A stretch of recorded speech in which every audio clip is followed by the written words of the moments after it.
propose. Il reste 2 mots, lequel choisissez-vous?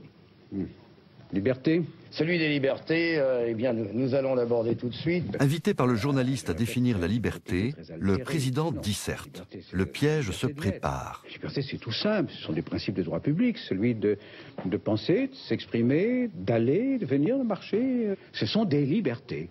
Mettez-les au pluriel et vous comprendrez mieux ce que c'est que la liberté. Le contexte est à l'ouverture de la télévision française aux chaînes privées, voulues par le pouvoir. Lorsque j'ai dit qu'il fallait que les radios puissent naître librement, les télévisions, c'est la même décision. Yves Mourouzi, alors, interrompant d'autorité l'entretien, au milieu d'une phrase, crée l'événement. Oui, excusez-moi, Monsieur le Président, je vous interromps. Il est 54 minutes après le début de l'émission. Je vous propose une page de publicité tout de suite.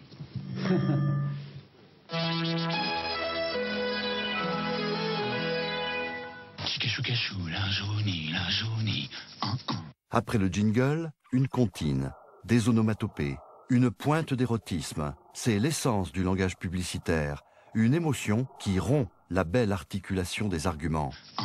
Langue étrangère dans le discours politique. Vous disiez? J'ai à peu près compris, oui, ce que vous vouliez dire. Consentant mais interloqué, le président reprend pied. Il fait face à la feinte en 3 temps.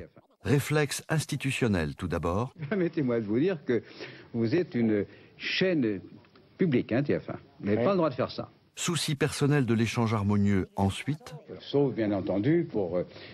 On a un bon bouclier, il y a le président. Pour engager avec moi un dialogue souriant. Argumentation pragmatique et économique enfin. Si on veut des télévisions commerciales, privées donc commerciales, le spot publicitaire est indispensable. Où est-ce qu'ils prendraient leur argent ? Avant de revenir sur le thème de la liberté, celle individuelle du téléspectateur. Car vous avez fait passer ce spot publicitaire pour dire qu'on a gâché, comment dirais-je, le talent français. C'est ce qu'on dit. Non, le talent français, la capacité créatrice de la France, en coupant des films ou des pièces de théâtre, ou bien même, le cas échéant, une émission comme celle-là, par des spots.